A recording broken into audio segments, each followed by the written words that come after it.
मुलुंडमधील अपघातानंतरही प्रशासनाला जाग आली नाही का हा सवाल उपस्थित होतोय। कारण मुलुंडमध्ये आणखीन एका भागामध्ये पॅरापेट वॉलचा काही भाग कोसळलाय। पुलाच्या खालचा रस्ता रहदारीचा असल्याने अनर्थ होऊ शकतो। नागरिकांना व्हिडिओ काढत या संदर्भात भीती व्यक्त केलेली आहे।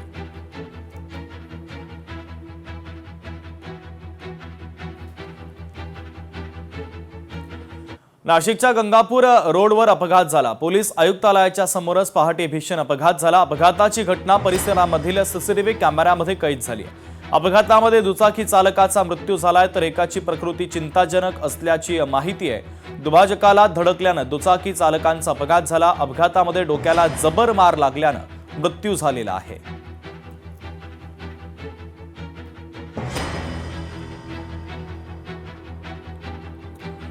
वर्ध्यामध्ये एका एक्सप्रेसच्या बोगीला भीषण आग लागली। आगीमध्ये कोणतीही जीवितहानी झाली नाही। आगीचं कारण अद्याप अस्पष्ट आहे।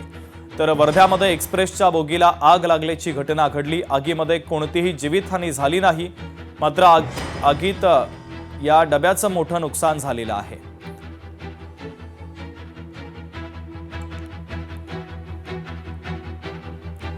कोल्हापूरमध्ये पाणी टंचाई उद्भवते आहे। नागरिकांचे त्यामुळे हाल होतात आहे। बालिंगा उपसा केंद्रातील एमसीबी पॅनलमध्ये तांत्रिक बिघाड झाला। शहरामध्ये पाण्याच्या टँकरनं पाणी पुरवठा सुरू आहे। महानगरपालिका पाणी पुरवठा विभागाच्या वतीनं दुरुस्तीचं काम सुरू आहे।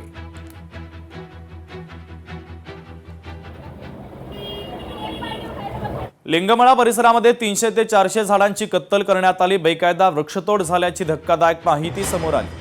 अनधिकृत बांधकामांच्या उद्देशाने झाडांची तोड केली जाते तर पर्यावरण प्रेमी यांनी दोषींवर कठोर कारवाईची मागणी केली आहे।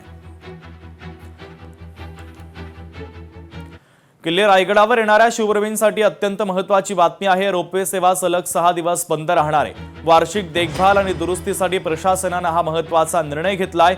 23 फेब्रुवारी ते 28 फेब्रुवारी पर्यंत रोपवे सेवा बंद राहणार आहे।